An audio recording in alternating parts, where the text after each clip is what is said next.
Hi, welcome to Study IQ. Study IQ में आपका बहुत बहुत स्वागत है।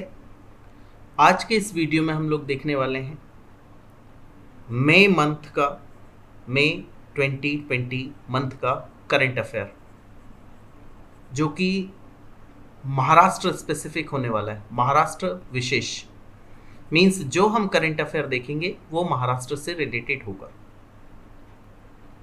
काफ़ी इम्पॉर्टेंट है ये राज्य सेवा के लिए और महाराष्ट्र स्पेसिफिक एग्जाम्स के लिए। तो आइए स्टार्ट करते हैं। हमेशा की तरह मैं सारा करंट अफेयर या कोई से भी डेटा एमसीक्यू के माध्यम से रखने की कोशिश करता हूँ। इस बार भी ऐसा ही किया है। तो पहला क्वेश्चन आपके सामने है, भारतीय प्रौद्योगिकी संस्थान आईआईटी के पूर्व छात्रों ने मुंबई में एक डैश सेवा डैश शुरू की। मुख्यमंत्री उद्धव ठाकरे के द्वारा इसका उद्घाटन किया गया। मीन्स आईआईटी के जो एलुमनी हैं, जो पहले छात्र हैं, उन्होंने क्या शुरू किया है मुंबई में। तो कोविड-19 परीक्षण बस, कोविड-19 टेस्ट किट या उपरोक्त दोनों या इनमें से कोई नहीं। तो इसका आंसर होगा कोविड-19 परीक्षण बस। और ये कोविड-19 परीक्षण बस क्या है? ये जगह जगह जाएगी बस और टेस्ट करेगी डिफरेंट लोगों के सैंपल्स लेकर। इस बस के संबंध में कुछ इन्फॉर्मेशन है, वो आपको देखना है। पहले तो आप ये समझ लीजिए कि उपरोक्त सभी सत्य हैं, ये आपको समझ लेना है। अब ये डेटा देखिए, कोविड-19 परीक्षण बस सेवा के संबंध में कौन सा तथ्य सही है? क्षमता पर समझौता किए बिना परीक्षण लागत का 80% कम कर देगा। यस, यानी इसमें जो आपकी लागत है वो बहुत ज़्यादा कम हो जाएगी। कितनी? 80% तक कम हो जाएगी। दूसरा, यह बस कोडाई आर्किटेक्चर मॉडल पर आधारित है, जो सस्ती और तेजी से परीक्षण करने के लिए बनाई गई है। अब ये कोडाई आर्किटेक्चर मॉडल क्या है? इधर उधर बस जाएगी, बहुत बहुत जगह पे जाएगी और वहाँ से सैंपल्स कलेक्ट करेगी तेजी से, सस्ती और तेज है। इसके अलावा इसमें सेफ्टी मेजर्स भी बहुत हैं। इसमें कांच की खिड़कियां बनाई गई हैं, यानी जो हेल्थ वर्कर्स हैं उन्हें भी ज़्यादा एक्सपोज ना होना पड़े। यानी पब्लिक में ज़्यादा एक्सपोज होंगे तो डेफिनेटली उन्हें भी कोरोना वायरस संक्रमण की संभावना बन जाती है। तो ये किस मॉडल पर आधारित है? कोडाई आर्किटेक्चर मॉडल पर आधारित है। ये आपको भूलना नहीं है, इंपॉर्टेंट है। इसमें संपर्क रहित नमूना संग्रह मीन सैंपल लेगा ये। टेलीमेडिसिन, यानी अगर कोई गड़बड़ है तो टेलीमेडिसिन मतलब क्या? कॉल करेगा डॉक्टर और आपको क्या मेडिसिन लेनी है, कैसे कंसल्ट करना है, वो सारी चीज़ें बताएगा। और ये किस पे आधारित है? एआई आधारित है। एआई आधारित टेली रेडियोलॉजी। अब ये एआई मीन्स होता है आर्टिफिशियल इंटेलिजेंस, उस पर आधारित ये टेली रेडियोलॉजी है। और एल्गोरिदम के लिए ई वाहन शामिल है। इसमें ई वाहन भी रहेगा, ऑब्वियसली बात है। तो इसका सभी का आंसर है उपरोक्त सभी सत्य हैं। इसमें जो इंपॉर्टेंट मुझे लगता है वो कौन सा है? कोडाई आर्किटेक्चर मॉडल पर ये आधारित बस है। ये आपको ध्यान रखना है। ये भी अगर आप याद रख पाए तो अच्छी बात है, नहीं भी रख पाए तो कोई बात नहीं। महाराष्ट्र के स्वास्थ्य मंत्री डैश ने घोषणा की है कि महाराष्ट्र पहला राज्य होगा जो लोगों को मुफ्त और कैशलेस बीमा सुरक्षा प्रदान करेगा। काफी इंपॉर्टेंट घोषणा है ये। तो आपको बताना है कि महाराष्ट्र के स्वास्थ्य मंत्री कौन है? अमित देशमुख, दीपेश बरखेड़े, राजेश टोपे या दीपक तायडे? तो इसका आंसर है राजेश टोपे। ये महाराष्ट्र के स्वास्थ्य मंत्री हैं और इन्होंने किस चीज की घोषणा की है? मुफ्त और कैशलेस बीमा सुरक्षा। मीन्स अगर आपको ट्रीटमेंट कराना है तो आपको क्या करना होगा? पहली बात तो वो मुफ्त होगा, गवर्नमेंट हॉस्पिटल्स में मुफ्त होगा। और अगर आप किसी उनके टाई अप वाले हॉस्पिटल में जाते हैं, प्राइवेट हॉस्पिटल में जाते हैं, तो वहां पे आपको कैशलेस ट्रीटमेंट दिया जाएगा। महाराष्ट्र के स्वास्थ्य मंत्री राजेश टोपे, इनका नाम काफी इंपॉर्टेंट है, काफी न्यूज में भी है ये। Because of the corona virus disease means इसको आपको याद रखना है, भूलना नहीं। थोड़ा सा ऑड भी है वो, क्योंकि बाकी सारे नाम आपके सुने हुए, ये थोड़ा सा नया है। ने घोषणा की कि महाराष्ट्र पहला राज्य होगा जो मुफ्त और कैशलेस बीमा सुरक्षा प्रदान करेगा। इसके संबंध में कौन सा तथ्य सही है? पहला, पुणे और मुंबई में निजी अस्पतालों में कोविड-19 रोगियों के उपचार के लिए योजना बनाई गई है। मींस प्राइवेट हॉस्पिटल्स में भी कोविड-19 का के जो मरीज हैं, जो पेशेंट है, उनका ट्रीटमेंट किया जाएगा। कहाँ पर? पुणे और मुंबई में। आगे देखिए, general insurance public sector association और इसका शॉर्ट फॉर्म क्या है, GIPSA के साथ एक समझौता ज्ञापन पर हस्ताक्षर किए। अब ये समझौता ज्ञापन पर हस्ताक्षर करने से क्या होगा, पहले तो आप ये समझिए कि हम जब बीमा कराते हैं या मेडिक्लेम के लिए कोई बीमा, कोई पॉलिसी लेते हैं, तो उसके लिए हमें क्या देना होता है, कुछ प्रीमियम देना होता है।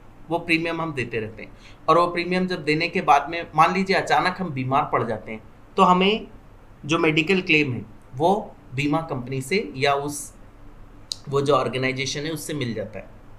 हेल्थ इंश्योरेंस जिसको बोला जाता है, या मेडिकल क्लेम जिसको बोला जाता है।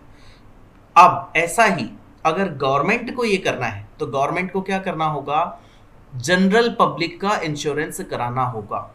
जनरल पब्लिक का, क्योंकि गवर्नमेंट तो इतना पैसा अफोर्ड नहीं कर सकती, या फिर उसके हॉस्पिटल, गवर्नमेंट हॉस्पिटल में तो वैसे भी फ्री में रहता है, बट अगर मान लीजिए गवर्नमेंट में आपको वो फैसिलिटी नहीं मिली, या फिर वहाँ पे बेड खाली नहीं हुए because of the corona virus disease, तो फिर आप क्या करेंगे, तो आपके पास बचता है प्राइवेट सेक्टर।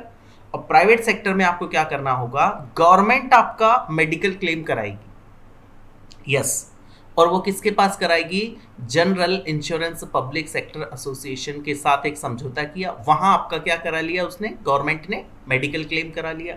और जैसे ही आप एडमिट होंगे तो गवर्नमेंट को पैसा कहाँ से मिल जाएगा, ऑब्वियसली इस ऑर्गेनाइजेशन से, बट इसके लिए गवर्नमेंट उसका क्या भरेगी, प्रीमियम भरेगी। तो इसका आंसर है उपरोक्त दोनों सत्य है। महाराष्ट्र के स्वास्थ्य मंत्री राजेश टोपे ने घोषणा की, ये वही है। इसके संबंध में कौन सा तथ्य सही है, तो पहली बात तो आप ये देखिए कि उपरोक्त सभी सत्य हैं। अब इनमें हमें समझना होगा। पहला पॉइंट है, महात्मा ज्योतिबा फुले जन आरोग्य योजना 85% आबादी को कवर करेगी और इसे शेष 15% तक भी बढ़ाया जाएगा।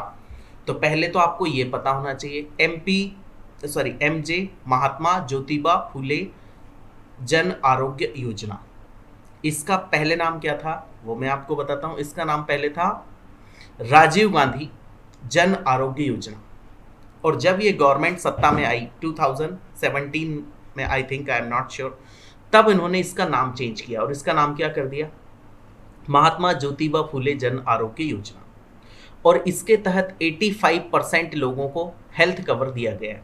वो क्या करा सकते हैं, कैशलेस ट्रीटमेंट भी करा सकते हैं। कहाँ पर, जहाँ पर कि गवर्नमेंट ने कुछ हॉस्पिटल्स अपॉइंट किए या जिसको बोलेंगे उनके साथ टाई अप किया है, वहाँ पे वो करा सकते हैं। और इससे 15% आबादी तक और बढ़ाया जाएगा। मींस 85% तो अभी कवर अप है, 15% और बढ़ाया जाएगा। तो आपको ये पता होना चाहिए, महात्मा ज्योतिबा फुले जन आरोग्य योजना। इस योजना के तहत सरकारी, अर्ध सरकारी कर्मचारी और सफेद राशन कार्ड धारक शामिल हैं। निजी अस्पतालों को मरीजों को ओवरचार्ज करने से रोकने के लिए सरकार ने एक ज्ञापन पर भी हस्ताक्षर किए। इसी के तहत इसमें किस किस को शामिल किया गया, सरकारी, अर्ध सरकारी कर्मचारी और सफेद राशन कार्ड जिनके पास है वो इसमें शामिल है। इसके अलावा निजी अस्पतालों को मरीजों को ओवरचार्ज करने से रोकने के लिए सरकार ने एक ज्ञापन पर हस्ताक्षर किए। मींस आपको ध्यान होगा, जब कोरोना वायरस डिसीज बहुत ज़्यादा स्प्रेड हो चुकी थी तो निजी अस्पतालों से ऐसी बार बार खबरें आ रही थी कि एक एक ट्रीटमेंट का वो 5-5, 6-6 लाख रुपए ले रहे हैं। मींस वो क्या कर रहे हैं, ओवरचार्ज कर रहे हैं। अब इस ओवरचार्ज को रोकने के लिए सरकार ने एक ज्ञापन पर हस्ताक्षर किए कि कोई भी हॉस्पिटल ऐसा नहीं करेगा, और अगर करेगा तो उसको क्या किया जाएगा, दंडित किया जाएगा। या फिर और उसका अगला प्रोविजन है, सभी अस्पतालों में उपचार शुल्क का मानकीकरण करना होगा तथा सभी रोगों के लिए अलग अलग पैकेज तैयार करना होगा। अब समझिए ये मानकीकरण क्या है, स्टैंडर्ड आपको कर देना है। जैसे मान लीजिए आपका हार्निया का ऑपरेशन कराना है, तो उसके लिए एक स्टैंडर्ड आपने बताना है कि हम इतने में हार्निया का ऑपरेशन कर देंगे। सारे ऐसे जितने भी रोग हैं उनके लिए आपको एक स्टैंडर्डाइज करना होगा और उसका पैकेज तैयार करना होगा। नहीं तो अगर आपने ऐसा पहले से इन्फॉर्म नहीं किया या डिक्लेयर नहीं किया गवर्नमेंट के सामने या बाहर, तो उससे क्या होगा, आप मनमाना चार्ज कर सकते हैं। ये होता है, बहुत जगह होता है। और अगर मान लीजिए बाहर लिखा हुआ है कि 20,000 में आप हार्निया का ऑपरेशन करते हैं या पाइल्स का ऑपरेशन करते हैं, तो अगर आप 20,000 से ज़्यादा चार्ज करेंगे तो वो जो कस्टमर है वही आपको पे नहीं करेगा, क्योंकि आपने लिस्ट में कितना डाल के रखा है, 20,000। सो ये किया सरकार ने, सभी अस्पतालों में उपचार शुल्क का मानकीकरण करना होगा तथा सभी रोगों के लिए अलग अलग पैकेज तैयार करना होगा, ये भी सरकार ने किया। तो इसका आंसर है उपरोक्त सभी सत्य है।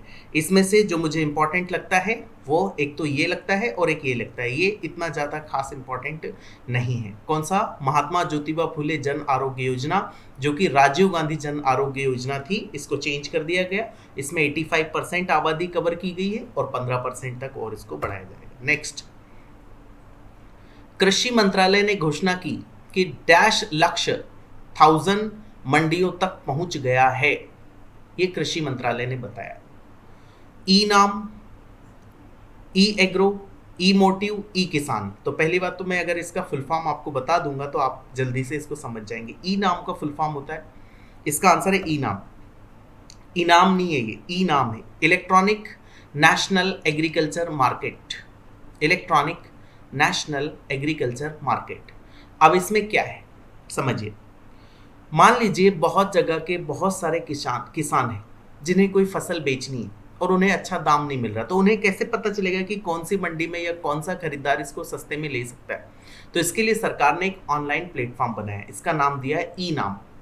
और इस ई नाम के तहत अगर आपके पास कोई प्रोडक्ट है तो आप क्या करेंगे, उस वेबसाइट पे एंटर कर देंगे और जो भी कस्टमर होगा उसको रिक्वायरमेंट होगी तो वो आपसे कांटेक्ट कर लेगा। तो सिंपल है। ई नाम के अंतर्गत महाराष्ट्र की 4 नई मंडियां जुड़ने से अब महाराष्ट्र में कितनी मंडियां ई नाम में शामिल हो चुकी हैं? इंपॉर्टेंट क्वेश्चन है ये। पहली बात तो ये ई नाम ही इंपॉर्टेंट है, ये काफी दिनों से न्यूज में और सरकार इसको दिना दिन बढ़ाती जा रही है। ये एक सेंट्रल गवर्नमेंट की स्कीम है, टोटल 18 राज्य में है ये, और आई थिंक 3 यूटीज में है, यूनियन टेरिटोरीज में। I am not sure about this figure, but हाँ ये बहुत ज़्यादा स्प्रेड कर दिया गया है ताकि बहुत सारे लोग एक साथ जुड़ जाए। तो जिसको जो रिक्वायरमेंट हो वो ऑनलाइन उसको अच्छा कस्टमर मिल जाए, उसको अच्छे रेट मिल जाए। तो इसके लिए अब महाराष्ट्र में 4 नई और मंडियों को जोड़ दिया गया। तो अब टोटल कितनी मंडियां हो गई? 118। डैश आवास और शहरी मंत्रालय के राज्य मंत्री, स्वतंत्र प्रभार जिसको कहा गया, मूल्यांकन वर्ष 2019 के लिए मामलों ने, ये यहां से थोड़ा सा मिस टाइप हुआ है, इसको देख लीजिए, के लिए कचरा मुक्त शहरों की star rating of garbage free cities के परिणामों की घोषणा की। तो मैं आपको शॉर्ट में बताता हूं, ये तो काफी बड़ा सेंटेंस है। पहले तो आपको ये पता होना चाहिए कि आवास और शहरी मंत्रालय के राज्य मंत्री कौन है? वो हैं हरदीप सिंह पुरी। वो कौन है? हरदीप सिंह पुरी राज्य मंत्री, कोई कैबिनेट मिनिस्टर नहीं है अभी इनका। इन्होंने क्या, एक इंडेक्स की घोषणा की, एक इंडेक्स के परिणामों की घोषणा की। और वो इंडेक्स क्या है? इंडेक्स टाइप ही है, star rating of garbage free cities. Means ठीक ऐसा ही जैसा स्वच्छता सर्वेक्षण होता है उसी प्रकार का ही, कि कौन सी सिटी कितनी ज्यादा गार्बेज फ्री है, क्योंकि गार्बेज तो शहरों में लोग कैसे भी कहीं भी फेंक देते हैं। तो कौन सी सिटी में उसका अच्छा मैनेजमेंट हो रहा है, अच्छी तरह से उसको कलेक्ट किया जाता है, वो पोल्यूशन नहीं फैला रहा है उस जगह में, उस हिसाब से स्टार दिए। जैसे मान लीजिए एक सिटी है, वहाँ पे बहुत अच्छी तरह से कचरा मैनेज हो रहा है, वेस्ट, और इसमें भी खासकर सॉलिड वेस्ट के बारे में बात की गई है। सॉलिड वेस्ट अच्छी तरह से मैनेज किया जा रहा है, कोई प्रदूषण नहीं, कहीं पे कोई गंदगी नहीं दिखती, तो उसको रेटिंग दी जाएगी 5 स्टार। मान लीजिए किसी ने बहुत ज़्यादा कचरा इधर भी पड़ा इधर भी, परफॉर्मेंस के आधार पे, सिंपल आप समझ सकते हैं, कहीं भी कचरा पड़ा हुआ है और वो गंदा शहर है, तो उसको रेटिंग कितनी दी जाएगी? 1 स्टार, या फिर उससे भी कम दी जा सकती है। तो ऐसी रेटिंग के लिए परिणामों की घोषणा की है। किसने की है? हरदीप सिंह पुरी ने। अब उनमें से एक इंपॉर्टेंट न्यूज हमारे महाराष्ट्र से रिलेटेड है, वो देखिए। स्टार रेटिंग में rating of garbage free cities के परिणामों की घोषणा के अनुसार महाराष्ट्र के डैश शहर को 5 स्टार शहर रेट किया गया है। तो इसमें अनफॉर्चुनेटली हमारे महाराष्ट्र का एक ही शहर है और वो शहर है नवी मुंबई। मुंबई नहीं है अनफॉर्चुनेटली, पुणे भी नहीं है, कोल्हापुर भी नहीं है, नवी मुंबई एक अकेला शहर है जिसे 5 स्टार रेट किया गया। मुंबई को तो आई थिंक 3 स्टार मिले हैं, ठीक है। और आगे देखिए, कृषि विभाग के बाद महाराष्ट्र सरकार integrated risk insurance brokers limited ने फसल बीमा योजना के कार्यान्वयन के लिए महाराष्ट्र भर में डैश की घोषणा की है। अब पहले तो आपको ये पता होना चाहिए फसल बीमा योजना क्या है। आई होप आपको पता होगा।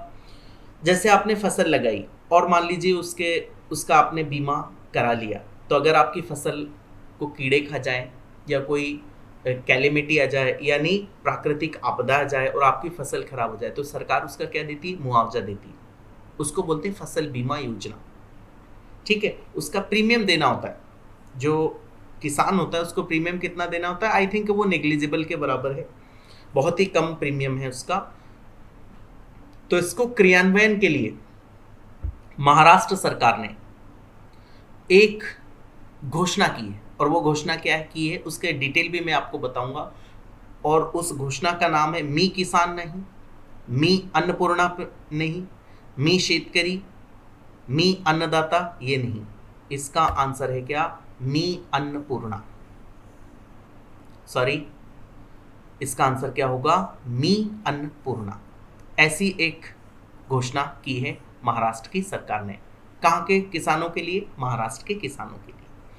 और उसके तहत इस फसल बीमा योजना को आगे बढ़ाया जाएगा, मी अन्नपूर्णा। यानी इसी योजना के तहत आपको प्रीमियम देना होगा। इसी योजना के तहत आपकी फसल खराब हो जाती तो आपको जो पैसा आपका बनता है वो सरकार देगी। मी अन्नपूर्णा लागू करने के कारण, इसके कारण क्या है? तो इसके पहले तो ये समझ लीजिए उपरोक्त दोनों सत्य हैं, ये इसका आंसर है। अब इनको समझ लीजिए। छोटे और सीमांत किसानों को दैनिक खर्च चलाने के लिए, दैनिक मजदूरी करने के लिए मजबूर होना होता है, ये आपको पता होगा। बड़े किसान, बड़े लोगों को तो खैर कोई इम्पैक्ट नहीं पड़ा इस कोरोना वायरस डिसीज का, बट हाँ, जो छोटे लोग शहर में रहें या गांव में रहें, किसान रहें या मजदूर रहें, उन्हें बहुत इम्पैक्ट पड़ा। आप सभी ने देखा कि मजदूरों ने कैसे कैसे वो अपने घर गए, पैदल गए। यहाँ हमारे मुंबई से ही कितने लोग गए और पैदल चल के गए बेचारे, इवन उनको जाने के लिए तक साधन अवेलेबल नहीं थे। तो ऐसी ही हालत किसानों की भी रही। गांव में जो बड़े किसान थे, जिनके पास ज़्यादा ज़मीन है, उनके पास तो बराबर खर्चा चलाने के लिए सब कुछ था, बट जो छोटे किसान थे उन्होंने क्या किया? उनकी तो सारी की सारी लॉकडाउन हो गया, तो उनका भी काम बंद हो गया, उनका बिजनेस बंद हो गया। यानी वो दूसरे बड़े किसानों के यहाँ काम पे जाते थे, तो उन्होंने फिर क्या किया? उधार लिया। किनसे उधार लिया? जो बड़े किसान थे उनसे उधार लेंगे, जो जमींदार वर्ग है उनसे उधार लेंगे। तो इससे क्या होगा? अब बाद में इसका इम्पैक्ट क्या पड़ने वाला है? इसका इम्पैक्ट ये पड़ेगा कि उनके पास जो पैसा था अपने खेती में इन्वेस्ट करने के लिए, वो पैसा तो वो खा चुके हैं और ऊपर से उधार भी ले चुके हैं, क्योंकि काफ़ी दिन तक लॉकडाउन चलता रहा। अनफॉर्चुनेटली अभी भी थोड़ा थोड़ा कहीं कहीं चलता है। तो अब जब वो खेती करेंगे तो उनके पास तो कैपिटल होगा ही नहीं, और जब कैपिटल नहीं है, जब पैसा नहीं है, इनपुट डालने के लिए पैसा नहीं है, तो वो खेती करेंगे कैसे? तो ये सरकार को समझ में आया। तो सरकार ने क्या किया? सरकार को उनको संस्थागत ऋण प्रणाली में वापस लाने के लिए एक बड़ी चुनौती का सामना करने की संभावना है। संस्थागत ऋण प्रणाली में मीन्स क्या? देखिए, सबसे बड़ा जो प्रॉब्लम है इस देश में, जो मुझे लगता है कि लोगों का रिकॉर्ड नहीं है कि आप क्या काम करते हो, आपकी कितनी इनकम है, तो आपको फिर लोन भी नहीं मिल सकता। आपने देखा होगा जब आपको कोई लोन सैंक्शन करता है तो आपका फाइनेंशियल स्टेटमेंट देखा जाता है कि इस बंदे की इनकम कितनी है, ये खर्च कहाँ पे करता है या कितना करता है। ये सारी चीज़ें देखने के बाद आपको लोन दिया जाता है। और ऐसे लोग हैं जो कि डेली कमाते हैं, डेली खाते हैं, तो सुबह से लेके आए शाम तक और खा लिया, उसके बाद उनके पास कुछ बचा नहीं, सरकार के रिकॉर्ड में उनके बारे में कुछ है नहीं। और ये जो गांव में छोटे किसान होते हैं, इनकी ठीक ऐसी ही स्थिति होती है। यस, एकदम ऐसी ही स्थिति होती है। इनका फाइनेंशियल जो रिकॉर्ड होता है गवर्नमेंट के पास बहुत ही कम होता है। तो सरकार को उनको किसके अंडर में लेके आना? संस्थागत ऋण प्रणाली के अंडर में वापस लाना है। उसके लिए एक बड़ी चुनौती का सामना करना होगा।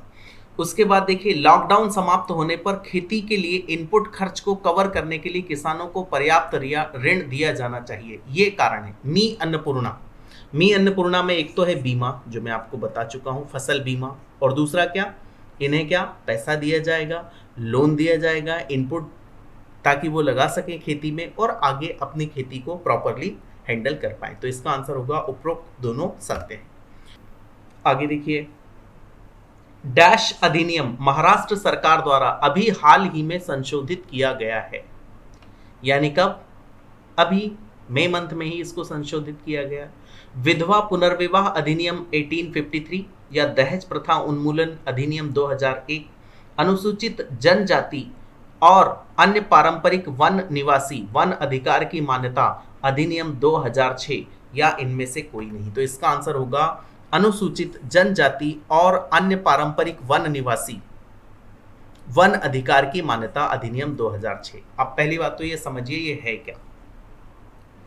इसमें कुछ नियम बने हुए हैं और वो नियम ऐसे हैं कि आपको पता है कि जो आदिवासी लोग होते हैं वो जंगलों में रहते हैं बेचारे, और उनका जो जीवन चलता है वो किसके ऊपर चलता है? वहाँ जो पेड़ होते हैं उनसे ही वो अपना भोजन ग्रहण करते हैं, उन्हीं से वो अपना काम चलाते हैं। बट अनफॉर्चुनेटली अगर गवर्नमेंट ने उसका क्या कर दिया, मान लीजिए उसको अपने अंडर में ले लिया, तो वो ना तो फिर उससे यानी उनका उपयोग कर पाएंगे, ना उनसे वो लकड़ी काट पाएंगे जिनको वो बेच बेच के अपना काम चलाते थे, या उनके डेली रूटीन भी उनका जंगलों से रिलेटेड होता है, उनकी संपदा होती है, वन के जो निवासी होते हैं प्रॉपर, दूसरे नहीं, इधर के नहीं, और वो ज़्यादा जंगल काटते भी नहीं है। ज़्यादा जंगल जो काटने वाले हैं वो आपको लगता होगा कि जंगल में ही रहते हैं आदिवासी लोग, तो वो जंगल काटते रहते होंगे। जी नहीं, उन्हें इसकी कोई रिक्वायरमेंट है ही नहीं। जो जंगल काटने वाले लोग होते हैं, जो इलीगल तरीके से काटते हैं, वो शहर के या फिर गांव के या सो कॉल्ड सिविलाइज्ड लोग होते हैं, जिन्हें अपने घर बनाने के लिए, कोई और चीज़ों के लिए जंगलों की रिक्वायरमेंट होती है। तो इसमें कुछ संशोधन किया, और वो संशोधन क्या है वो हम अगली स्लाइड में देखते हैं। देखिए, एक अधिसूचना उसके लिए आई है, और उस अधिसूचना में क्या है? राज्य में पंचायत अधिनियम 1996, या इसका शॉर्ट फॉर्म है पेसा। पेसा मीन्स क्या? Panchayat extension to scheduled areas. हमारे महाराष्ट्र में कुछ शेड्यूल्ड एरियाज हैं, ठीक है। शेड्यूल्ड एरियाज मीन्स क्या? वहाँ पे आदिवासी लोग निवास करते हैं, तो उसकी पॉलिसी अलग बनती है। तो उसमें मान लीजिए यहाँ पे कोई आदिवासी निवास करता है और ये क्षेत्र उसके अंडर में है, तो वो क्या करेगा, यहाँ से जो उसका रिसोर्स है उसको वो काट लेगा, और काट के वो उसको सेल कर सकता है या उपयोग में ले सकता है, या सरकार से इसके लिए पहले परमिशन लेनी होगी, पहले सरकार से परमिशन लेनी होगी। तो इसमें होता ये है कि एक कमेटी होती है, और वो कमेटी इसकी परमिशन देती है, और वो कमेटी का नाम है डिस्ट्रिक्ट लेवल कमेटी। वो अगर परमिट कर देगी तो आप, अब भले आपका खुद का जंगल है, आदिवासी लोग हैं, बट हाँ उन्होंने भी अपनी प्रॉपर्टीज आजकल बनाना शुरू कर दी, अपने घर बनाने शुरू कर दिए, अपनी ज़मीन रखना शुरू कर दी, ये सच है। ऐसा नहीं कि वो बिल्कुल एकदम जंगल में ही घूमते रहते हैं, बट वो अभी रिसेंटली मान लीजिए यहाँ पे आए हैं और ये उनका जंगल है, तो इसमें इस जंगल में उनके मान लीजिए सागौन के पेड़ लगे हुए थे, सागौन के पेड़, और वो गवर्नमेंट के पास जाते हैं कि आप हमें इसकी परमिशन दीजिए, हमें इनको काट के सेल करना है। तो उसके लिए परमिशन कौन देता है? डिस्ट्रिक्ट लेवल कमेटी देती है। और कई बार ऐसे होता है कि वो जो डिस्ट्रिक्ट लेवल कमेटी होती है वो नहीं बोल देती कि नहीं, हम आपको परमिशन नहीं देंगे, ये वन क्षेत्र आपका नहीं है, ये गवर्नमेंट का है। क्योंकि अगर आपने उनके बिना परमिशन काट दिया तो आप उसको सेल भी नहीं कर पाएंगे, और ऊपर से आपको पुलिस पकड़ लेगी, वो अलग। तो इसके लिए इस डिस्ट्रिक्ट लेवल कमेटी ने, इसमें करप्शन बहुत ज़्यादा देखा गया। वो ऐसा कि डिस्ट्रिक्ट लेवल कमेटी ज़्यादातर, बहुत सारे केसेस पेंडिंग है, वो नहीं बोल देते थे, नहीं आप इसको नहीं काट सकते। और अनफॉर्चुनेटली उसमें ये प्रोविज़न था कि आप कहीं भी उसकी अपील नहीं कर सकते थे। डिस्ट्रिक्ट लेवल कमेटी ने अगर नहीं बोल दिया आप इसको नहीं काट सकते, मीन्स आप उसकी अपील भी नहीं कर सकते कहीं। ये अनफॉर्चुनेट बात थी। तो इसके लिए डिस्ट्रिक्ट लेवल कमेटी का जो निर्णय है उसके खिलाफ अपील की अनुमति इसमें दी गई है। अब जो संशोधन किया गया है उसमें, और वो भी कहां पे, कौन से एरिया में? PESA means panchayat extensions to scheduled areas, इसमें इसकी परमिशन दी गई है। आई होप आपको समझा होगा, थोड़ा सा कॉम्प्लिकेटेड है बट इतना भी ज्यादा नहीं है। अनुसूचित जनजाति और अन्य पारंपरिक वन निवासी वन अधिकार की मान्यता अधिनियम 2006 के संशोधन के अनुसार अपील का आवेदन जिला स्तरीय समिति के आदेश की तारीख से डैश दिनों की अवधि के भीतर किया जाएगा। यानी इनडायरेक्ट वे में अगर आप समझे कि एक कमेटी है, जिला स्तर कमेटी है, और उसने डिनाई कर दिया कि नहीं, ये जंगल हम आपको काटने नहीं देंगे, ये चीज़ आपको उपयोग में करने नहीं देंगे, ये आपकी व्यक्तिगत नहीं है, या फिर सामूहिक भी होती है, 4-10 लोगों की या एक गांव की होती है पूरी, वो हम आपको नहीं अप्लाई करें, तो उसके लिए आप एप्लीकेशन दे सकते हैं। और वो एप्लीकेशन पे कितने दिनों के भीतर सुनवाई होके पूरा हो जाएगा? तो 50 डेज, 60 डेज, 80 डेज या 90 डेज? तो इसका आंसर है 90 डेज में गवर्नमेंट को ये डिक्लेयर करना होगा, इसके ऊपर एक्शन लेना होगा, राइट। भारतीय रिजर्व बैंक ने मुंबई के 105 वर्ष पुराने डैश का लाइसेंस रद्द कर दिया गया। अब ये एक बैंक है जिसका लाइसेंस रद्द कर दिया, ठीक। CKP cooperative bank, DNS cooperative bank, KNS cooperative bank, या इनमें से कोई नहीं? तो इसका आंसर है CKP कोऑपरेटिव बैंक। इसका जो लाइसेंस है वो रिजर्व बैंक ऑफ इंडिया ने रद्द कर दिया। अब रिजर्व बैंक ऑफ इंडिया कहाँ पे है? ऑब्वियसली इसका हेडक्वार्टर कहाँ पे? मुंबई में है। और ये जो बैंक थी ये भी मुंबई में ही थी। और मैं आपको बता दूं, ये जो कोऑपरेटिव सोसाइटी थी ये कहाँ की थी? पुणे की थी। और इसका लाइसेंस क्यों रद्द किया वो अगली स्लाइड में आने वाला है, चलिए देख लेते हैं। CKP कोऑपरेटिव बैंक के महाप्रबंधक डैश हैं श्री मुदगल घोरपड़े, श्री राजेंद्र सालुंखे, श्री मोरेश्वर कुंटे, श्री मोरेश्वर धामोड़कर। अभी ये हमारे महाराष्ट्र स्पेसिफिक है, इसलिए आपको इनका नाम भी याद करना होगा। श्री मोरेश्वर धामोड़कर ये इसके क्या थे? महाप्रबंधक, यानी जनरल मैनेजर। और इसका licence reserve bank of India ने कैंसिल कर दिया कि अब आप बैंकिंग प्रैक्टिस नहीं कर सकते, लोगों से पैसा डिपॉजिट नहीं करा सकते, ना ही आप कोई लोन दे सकते हो, ठीक है। अब ये इंपॉर्टेंट है, इसको आप समझ लीजिए। पहली बात तो ये नाम ही इंपॉर्टेंट है, एक तो CKP कोऑपरेटिव बैंक, और इसके जो चीफ हैं वो भी मैंने आपको बता दिया। अब आपको ये बताना है कि इसका लाइसेंस रद्द करने का कारण क्या है। तो पहली बात, बैंक न्यूनतम पूंजी नहीं रख रहा था, ये काफी इंपॉर्टेंट है। और दूसरा, आरक्षित आवश्यकता को पूरा नहीं कर रहा था। उपरोक्त दोनों सत्य हैं, इनमें से कोई भी सत्य नहीं है। तो इसका आंसर है उपरोक्त दोनों सत्य हैं। अब मैं आपको बताता हूं इन दोनों का मीनिंग क्या है। पहली चीज, तो जो आपने डिपॉजिट किया सरकार के बैंक में पैसा आप डिपॉजिट करते हैं, तो बैंक का काम क्या है? सिंपल सा फंक्शन क्या है बैंक का? वो ये है कि आपसे उसने क्या 6% पे आपको पैसा देगा। आपसे पैसा ले लिया कितने पे? 6% पे। और मान लीजिए इसको चला दिया, आपने डिपॉजिट किया, बैंक ने अपने पास रख लिया, और 6% आपको वो दे देगा। यानी 100 रुपये आपने जमा किया तो 6 रुपये आपको दे देगा वो, और 100 रुपये आपके ये भी दे देगा। अब 1 साल बाद अभी बैंक ये पैसा अपने पास रख के नहीं रखता, वो दूसरे को दे देता है। और वो कितने पे दे देता है? मान लीजिए 8% पे दिया, तो आपको क्या मिला? 2% का प्रॉफिट हो गया। यानी 6% पे आपने दूसरे से लिया था और 8% पे आपने दूसरे को दे दिया। इसका मतलब बैंक का जो बिजनेस होता है वो यही होता है कि एक से पैसा लेना, दूसरे से ज्यादा हाई इंटरेस्ट रेट पे देना। बट आप सोच रहे होंगे कि ये तो बहुत ईजी और बहुत अच्छा है, बट ये इतना ईजी नहीं है। क्यों? क्योंकि आपने जब इसको पैसा दिया, उधार दे दिया आपने 8% पे, ठीक है, और ये आपका 100 रुपये लेके भाग गया, ये बंदा दिवालिया हो गया और भाग गया। अब ये बंदा जिसने आपको 100 रुपये डिपॉजिट किए थे वो पैसा मांगने आया, तो आपके पास तो पैसे है ही नहीं, आप पैसे कहाँ से देंगे? तब उस केस में क्या करना होगा? आपकी तो बैंक फेल हो गई। इन सब को रोकने के लिए है आरबीआई ने कुछ गाइडलाइंस दी है, और वो गाइडलाइंस में आपको मैनेज करना होता है, बहुत सारी चीज़ें होती है। जैसे CRR आपने सुना होगा, कैश रिजर्व रेशियो। यानी अगर आपके पास मान लीजिए CRR है 20%, ठीक है, तो 100 रुपीज़ आपके पास डिपॉजिट आया, तो आप पूरा 100 का 100 दूसरे को लैंड नहीं कर सकते। आपको क्या करना होगा? कम से कम, जैसे CRR 20% है, यानी 20 रुपये अपने पास रखना होगा, वो भी कैश में या फिर गोल्ड में। और वो रखने के बाद में आप 80 रुपये क्या कर सकते हो? दूसरे को लैंड कर सकते हो। इसको बोलते हैं क्या? न्यूनतम पूंजी रखना। क्योंकि ऐसे बहुत सारे पैसे होते हैं, हालांकि ऐसा नहीं होता कि सारे लोग जिन्होंने पैसे डिपॉजिट किया और वो अचानक आपके पास आ जाएंगे, बट हाँ, आपको कुछ अमाउंट रखना होता है। कुछ नहीं, वो बहुत सारा अमाउंट होता है एक्चुअली। CRR, SLR, बहुत सारी चीज़ें आपको अपने पास रखनी होती। तो बैंक, ये जो बैंक था CKP, ताकि बैंक दिवालिया ना हो, ये सब हम क्यों करते हैं, ताकि बैंक दिवालिया ना हो। CKP कोऑपरेटिव बैंक न्यूनतम पूंजी नहीं रख रहा था, ये उसकी गलती थी। और दूसरा, आरक्षित आवश्यकता को पूरा नहीं कर रहा था। इनको बोलते हैं आरक्षित। CRR का फुल फॉर्म देखें तो CRR का फुल फॉर्म क्या, कैश रिजर्व रेशो।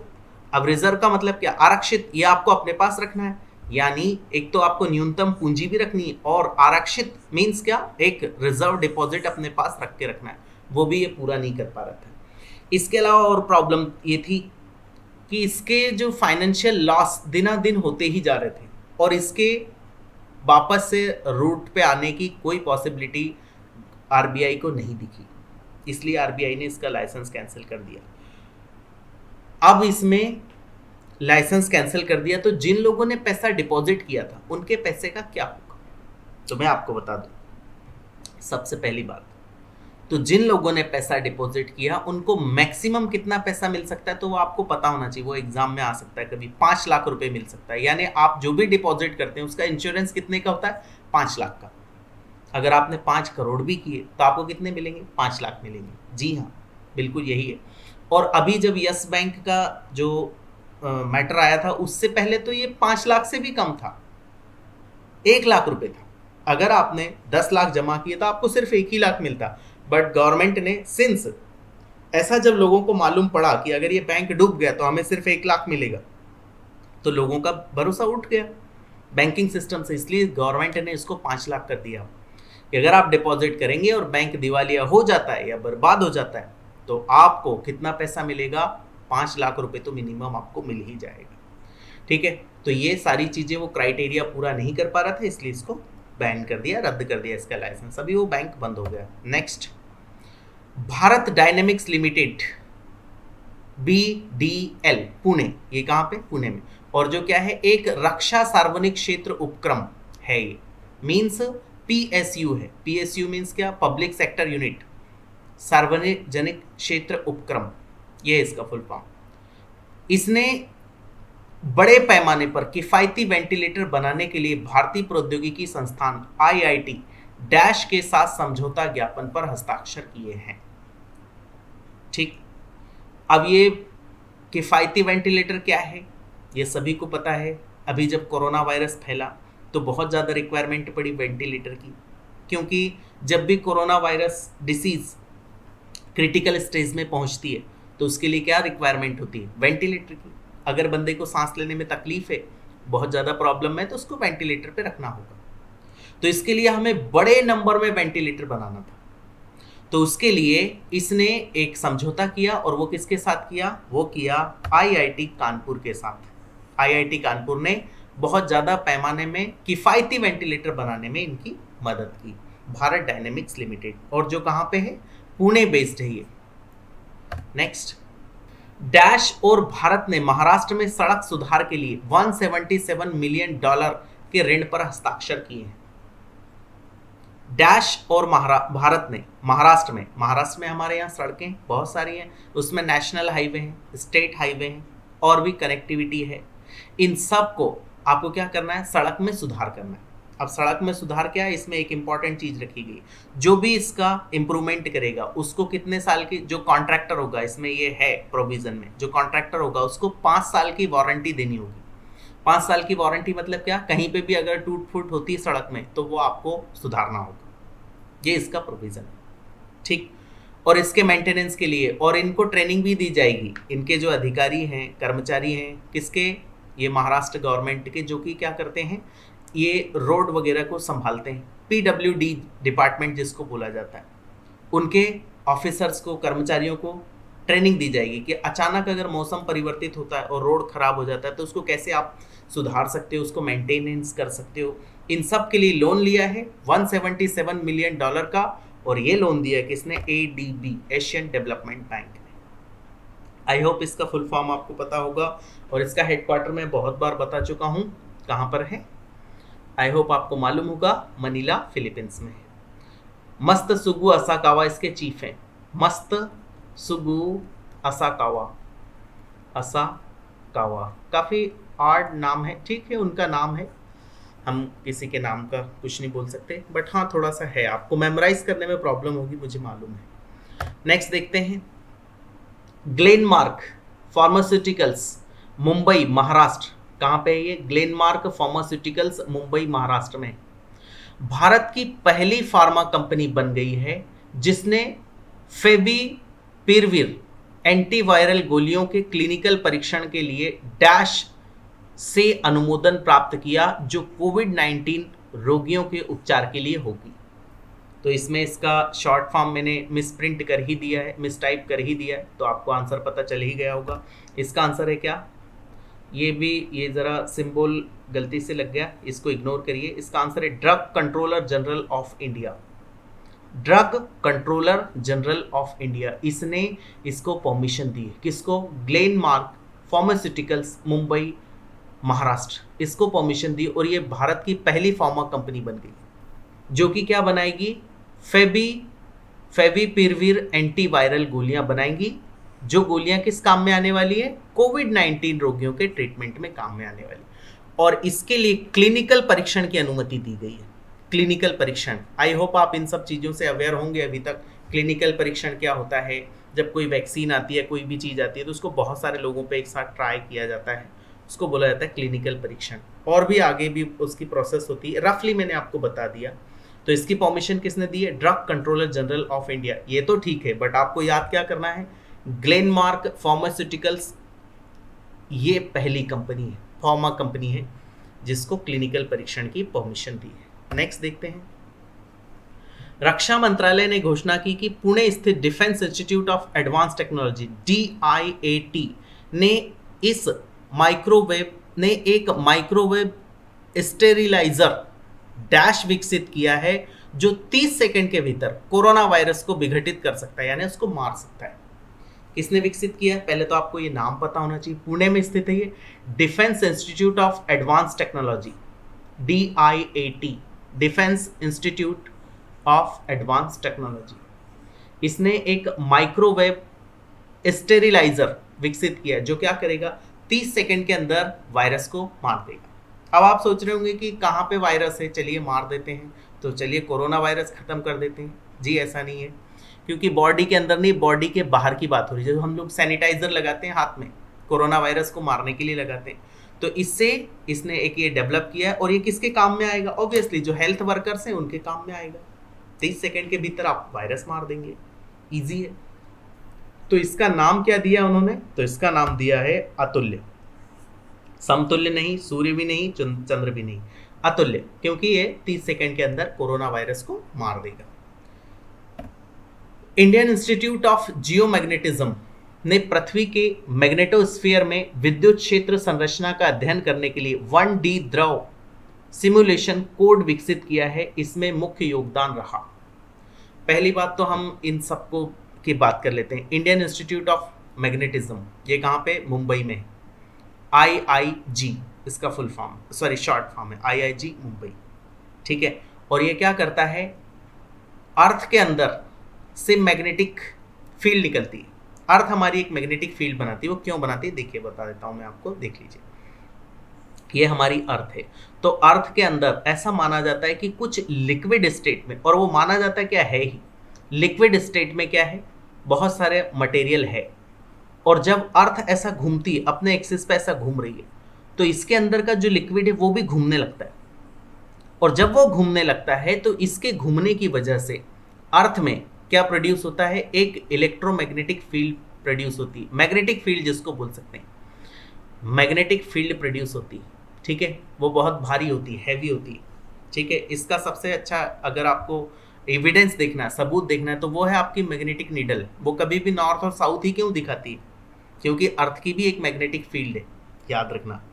और वो अर्थ की मैग्नेटिक फील्ड के अकॉर्डिंग ही वो जो मैग्नेटिक नीडल है वो एडजस्ट कर सकती है।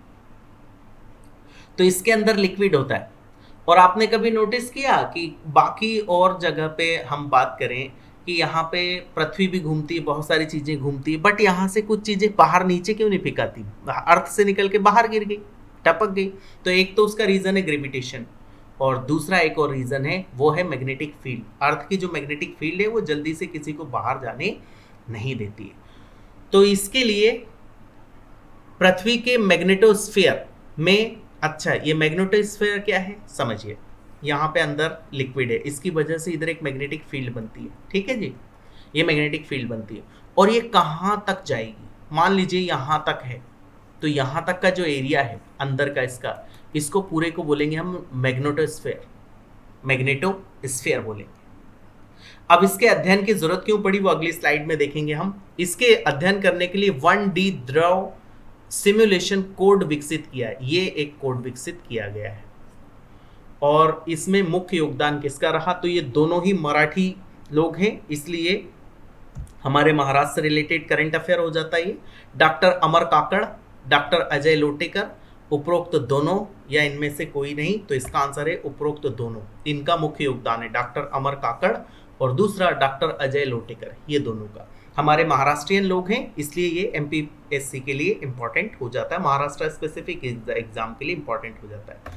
आप समझना, इसके ऊपर एक और चीज आपको पता होनी चाहिए कि ये क्या करेगा, जैसे ये किस में हेल्प करेगा, ये जो आपने 1D द्रव सिमुलेशन कोड आपने विकसित कर लिया, इससे होगा क्या समझना। जो ऑर्बिट होते हैं, ऑर्बिट किसके, सैटेलाइट्स के, ये सैटेलाइट्स के ऑर्बिट होते हैं, तो अगर आपको अंदर की संरचना के बारे में पता चल जाए कि कहाँ पे इसका मूवमेंट कैसा है, तो आप क्या कर सकते हैं, आप ये कर सकते हैं कि आपको ये भी पता चल जाएगा फिर कि यहाँ पे मैग्नेटिक फील्ड कितनी है और यहाँ पे मैग्नेटिक फील्ड कितनी है, यहाँ पे मैग्नेटिक फील्ड कितनी है। अब आप सोच रहे होंगे कि सर ये मैग्नेटिक फील्ड पता चल भी गई तो उससे करेंगे क्या, उससे ये होगा कि यहाँ पे अगर सैटेलाइट कोई घूम रहा है तो उसकी मोशन को उस तरह से कंट्रोल किया जाए फिर, या फिर आप यहाँ से कोई सैटेलाइट छोड़ रहे हैं और उसको इससे बाहर निकालना है, तो डेफिनेटली आप इसको कंसिडर करेंगे कि इस पॉइंट से निकाल रहे हैं तो यहाँ पे मैग्नेटिक फील्ड कितनी है, उस हिसाब से आप उतनी ज़्यादा इसको वेलोसिटी देंगे, सिंपल सी चीज़ है, इसलिए ये इंपॉर्टेंट है।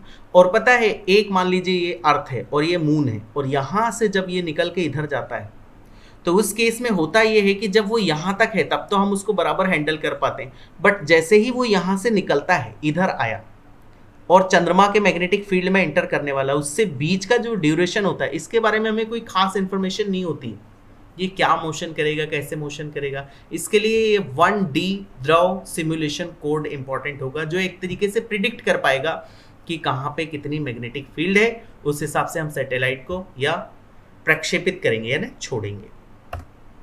आगे देखिए, पुणे स्थित आगरकर अनुसंधान संस्थान के वैज्ञानिकों की एक टीम ने गेहूं की 2 किस्मों RH-14 RH-18 का पता लगाया है जो डैश की फसल के अवशेषों को जलाकर खत्म कर सकती है।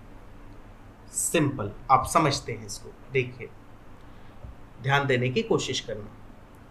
हमारे आपने देखा होगा दिल्ली में इतना ज़्यादा पोल्यूशन है, बहुत ज़्यादा पोल्यूशन होता है, क्यों होता है आपने सुना होगा, ठंड के मौसम में।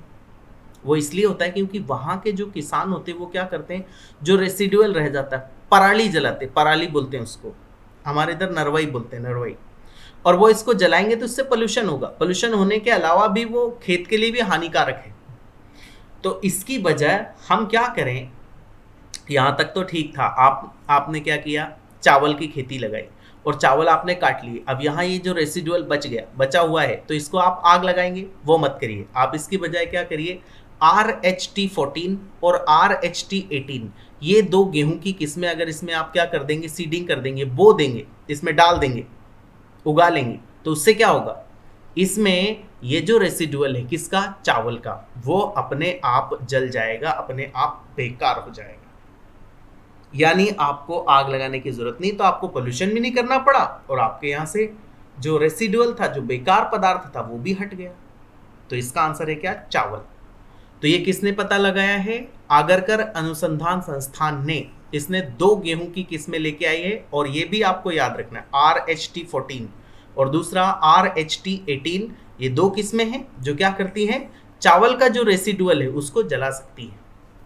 इसके बारे में और इंफॉर्मेशन है, पुणे स्थित आगरकर संस्थान, अभी लास्ट का सेंटेंस देखिए, इस अनुसंधान का नेतृत्व किसने किया, इंपॉर्टेंट है ये, क्योंकि ये भी जो व्यक्ति हैं वो हमारे महाराष्ट्र के हैं, इसलिए ये भी हमारे महाराष्ट्र के करंट अफेयर के लिए इंपॉर्टेंट हो जाता है। डॉक्टर रविंद्र पाटिल, इन्होंने इसको लीड किया था और इन्हीं के नेतृत्व में RST 14 और RST 18 का पता लगाया गया। किसके द्वारा? आगरकर अनुसंधान संस्थान के द्वारा। आई होप आपको समझा होगा।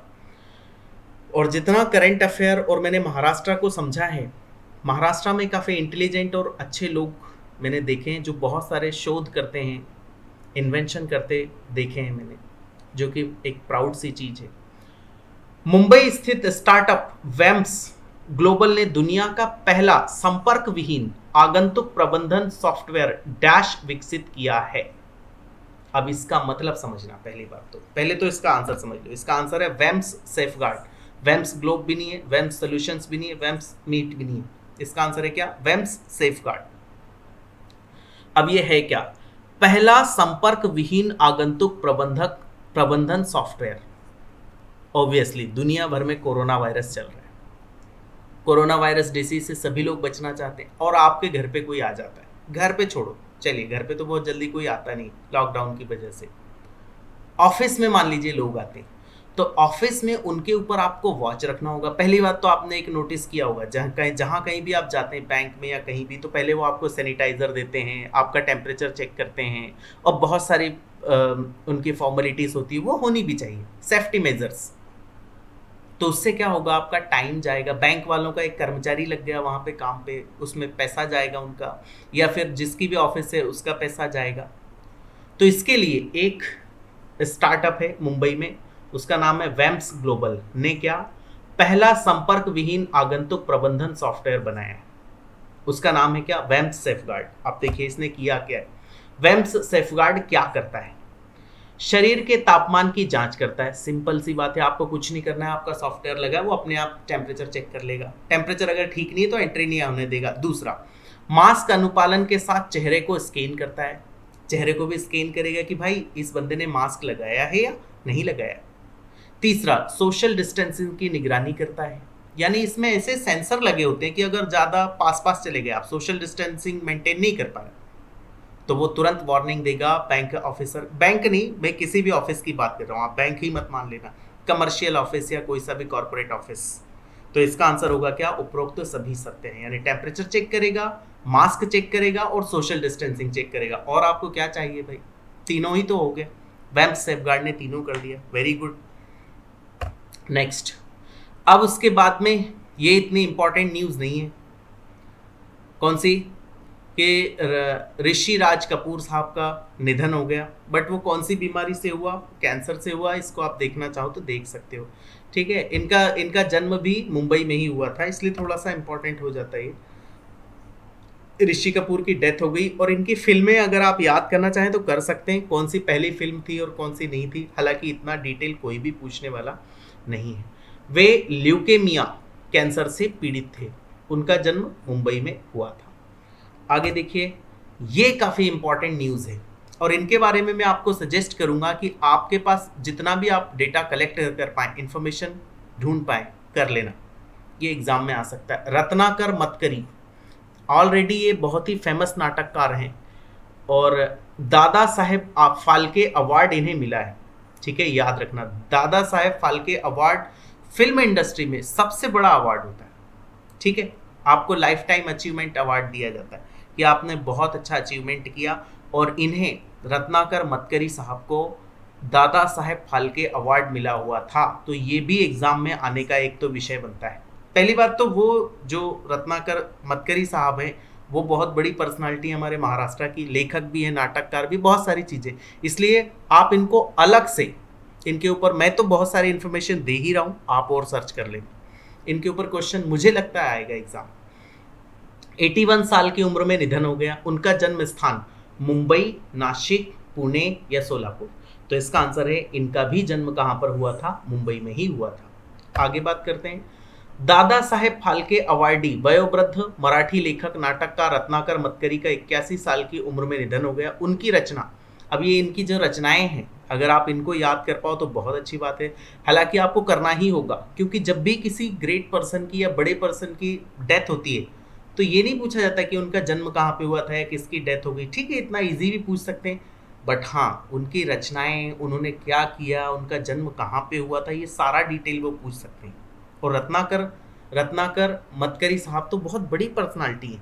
तो फांसी बखल एक ये, और दूसरा काबंध, संभ्रत्य लता और महाराष्ट्र चंगभला, ये सभी रचनाएं हैं किसकी, अपने मतकरी साहब की। इसलिए ये सारा डेटा आपको याद करना है। आगे देखिए, और भी मैंने डेटा लिखा है, जितना मुझसे हो सकता था वो मैंने सारा डाला है, फिर भी आप इसमें रिस्क ना लेना, इनके ऊपर क्वेश्चन आने की पॉसिबिलिटी बनती है। रत्नाकर मतकरी के बारे में कौन सा तथ्य सही है?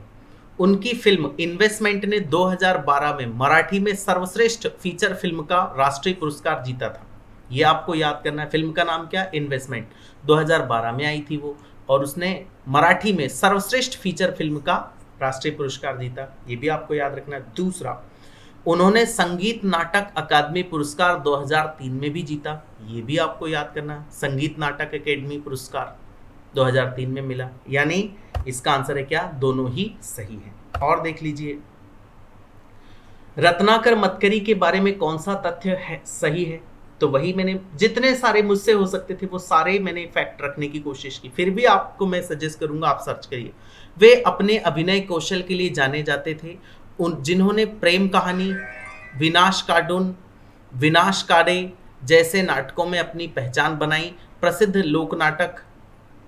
नाटक लोक कथा 78, स्टेट लोटे, ये उनके नाटक हैं। ठीक है, वह अपने वन मैन शो अद्भुत, राजायत और भाई व्यक्ति जैसी फिल्मों में अपने पात्रों के लिए अच्छी तरह से जाने जाते हैं। 4 दिवस प्रेमचे में भी उन्होंने काम किया, ये भी इंपॉर्टेंट है। 4 दिवस प्रेमचे, ओके, इसके ऊपर भी क्वेश्चन आ सकता है। वह 1988 से 1991 तक ऑल इंडिया रेडियो और फिल्म छानबीन समिति की सलाहकार समिति के सदस्य थे, और उपरोक्त सभी सत्य हैं हमेशा की तरह। ये जितना इंपॉर्टेंट डेटा हो सकता था वो मैंने सब आपके सामने रत्नाकर मतकरी साहब के बारे में रख दिया। फिर भी मैं आपको बोलूँगा कि आप अपने तरफ से भी कोशिश करिए। आगे देखिए, ये तो कोई खास इंपॉर्टेंट न्यूज़ नहीं है। प्रसिद्ध गीतकार योगेश गौड़ का 77 वर्ष की उम्र में मुंबई में निधन हो गया। उनका जन्म स्थान कहाँ पर है?